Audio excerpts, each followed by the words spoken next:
A'udzu billahi minasyaitonir rajim. Bismillahirrahmanirrahim. Assalamualaikum warahmatullahi wabarakatuh. Alhamdulillahillazi bi ni'matihi tatimmus shalihat.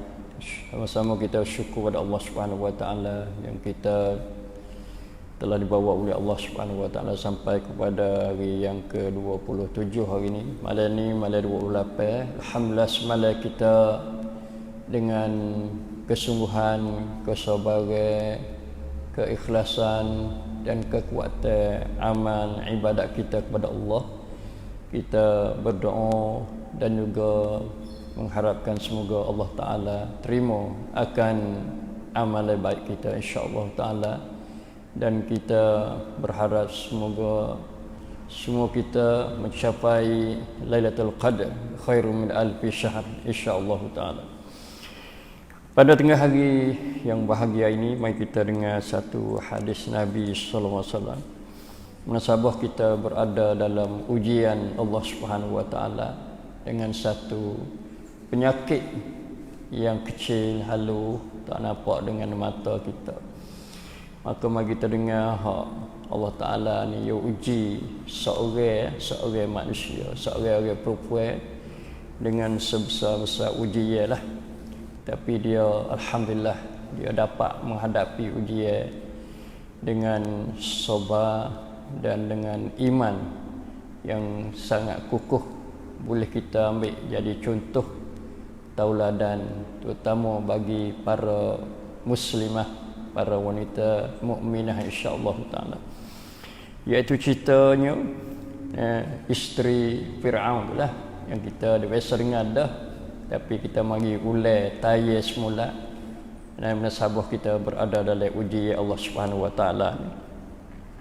Dalam hadis cerita riwayat daripada Abi Hurairah radhiyallahu anhu, qala dia kata, inna fir'auna awtada limra'atihi arba'ata awtad fi yadayha wa rijlaiha fa kana idza tafarraqu anha زللتها الملائكة وقالت رب ابن لي عندك بيتا في الجنة ونجني من فرعون وعمله ونجني من القوم الظالمين. Dalam surah At-Tahrim ayat 11. Nah, insya-Allah malam ni kita akan dengar surah-surah ayat-ayat yang akan tadabbur untuk solat tarawih malam ni. Kita boleh dengar ayat ni insya-Allah. Tapi hari ni kita dengar hadis Nabi sallallahu alaihi wasallam. Fakashafa laha an baitiha fil jannah. Maksud dianya sesungguhnya Firaun tu dia pocok mempasakkan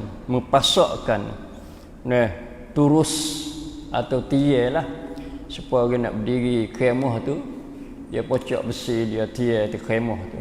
Pak bucu tu. Tu. Dia pocok ikat dua tangan isteri dia. Dua kaki lipatlah. Pocok takut lari. Kerana dia dapati katanya isteri dia ni membelakangi dia, tidak berimej dengan dia. Kerana Firaun ni dia satu contoh. Dalam hadis ni dua contoh lah. Satu contoh maknanya orang yang paling zalim sekali atas dunia. Orang yang paling keras, orang yang paling paling ganas, kejam kezaliman dia tu. Tu.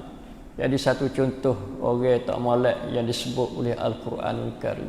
Di samping tu Allah Taala dan hadis Nabi sallallahu alaihi wasallam ini juga menyebut satu contoh orang yang paling terbaik di antara orang perempuan yang paling terbaik di segi iman dia dan sabar dia.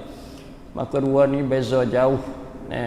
Hak nung Firaun nung kita boleh menjauhkan daripada perbuatan dia, manakala isteri Firaun ni Asia, maka kita boleh tiru ambil contoh iman dia dan kesabaran dia. Jadi dia tu nak seksa lah nak seksa, nak azab atas dunia lagi. Dia tak khabar kata dia tu akan diazab oleh Allah Subhanahu Wa Taala di akhirat nanti.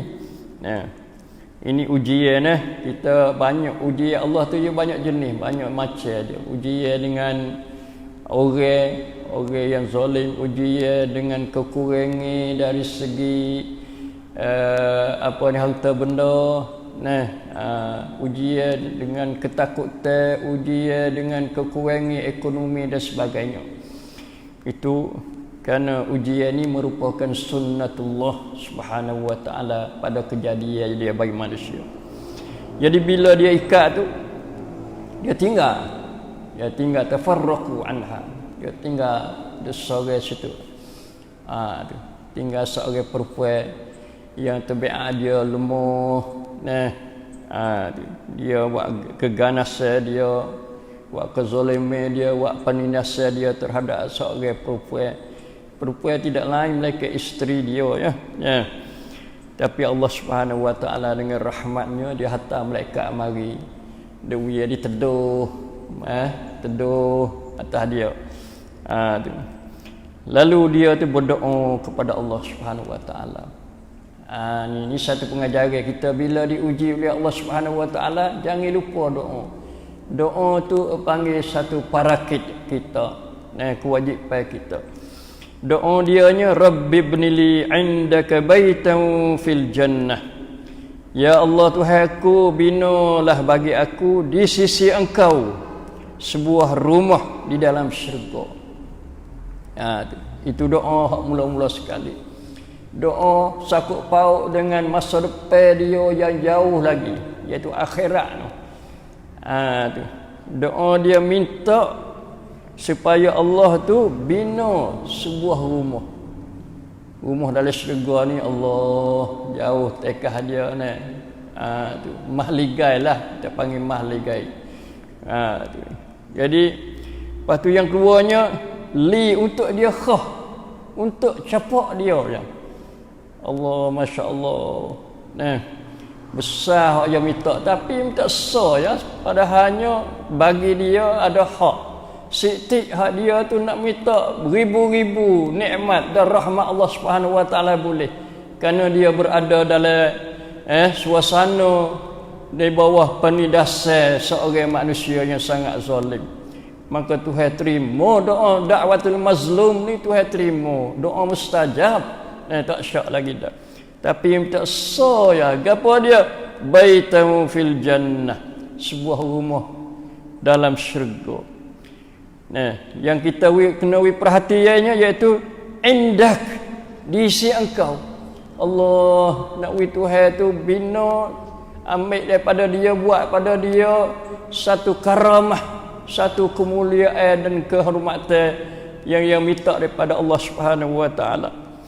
Lepas tu barulah doa hak sakut paut di atas dunia ni, iaitu wa najjini min fir'aun wa amalih wa najjini minal qaumiz zalimin, dan lepaskanlah aku, selamatkanlah aku daripada Fir'aun. Tak seduk di bawah suami yang zalim, yang kerah, yang ganas, terutama menyeksa, nak bunuh dia sebagainya. Wa amalihi, dan jangan buat wisupa dengan amalan dia tu. Wa najjini minal qaumiz zalimin, dan lepaskanlah aku daripada semua kaum-kaum yang zalim, puak-puak yang zalim. Tu. Jadi lepas pada dia berdoa tu, fakashafa laha an baitiha fil jannah, lalu Allah Subhanahu Wa Taala tu bungkar dedah, buka untuk dia winapak rumah dia dalam syurga. Tu Masya Allah, boleh tengok lalu dah dia di atas dunia lagi. Tapi dia diperlihatkan oleh Allah Subhanahu Wa Taala rumah dia yang Tuhan bina selalu dah, seolah-olah gitu, Tuhan bina selalu dah untuk dia dalam syurga tu. Ni hadis sahih dinilai sahih oleh Albani dalam silsilah hadis sahih dia. Jadi kita boleh dapat pengajarannya kata kekuatan seorang mukminah, seorang perempuan dari segi iman dia adalah memberi kesan kepada akhirat dia, iaitu Allah Subhanahu Wa Taala terima doa dia. Yang keduanya, dia mau hidup kebahagiaan di akhirat. Yang tiganya, penting doa ni, penting benar doa ni. Kita duduk dalam suasana ujian Allah Subhanahu Wa Taala, baik dengan sebab Covid ni atau yang lain lagi, gapo-gapo penting doa. Doa tu mengandungi dua perkara, minta rahmat, nikmat dan isti'azah lagi. Minta berlindung kepada Allah Subhanahu Wa Taala daripada perkara-perkara yang boleh beri bahaya, beri mudarat pada kita. Terutama orang-orang perempuan berhak nak doa dan berhak dia nak minta syurga kepada Allah Subhanahu Wa Taala. Terutama kita duduk dalam 10 akhir lagi, boleh kita minta hak tinggi-tinggi molek-molek, terutamanya syurga Firdaus Al-A'la. Minta.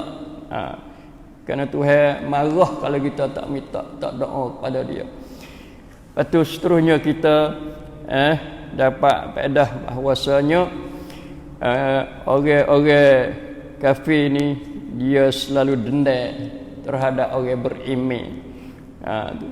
Sebab tu kita kena kuatkan iman, insya-Allah taala, maka iman tu boleh pertahankan dan boleh menghadapi apa-apa kehinaan, penindasan, kezaliman, ujian Allah Subhanahu Wa Taala dan musibah yang dikena oleh Allah Subhanahu Wa Taala kepada manusia. Mudah-mudahan kisah ni, cerita ni dapat menambahkan iman kita, kesabaran kita dan keteguhan pendirian kita dengan agama Allah Subhanahu Wa Taala, iaitu iman dan taat kepada Allah Subhanahu Wa Taala. Aqulu qawli hadza wa astaghfirullah li wa lakum wa afawwidu amri ila Allah, innallaha basirun bil ibad. Sallallahu ala nabiyyina Muhammad wa ala alihi wa sahbihi. Assalamu alaikum warahmatullahi wabarakatuh.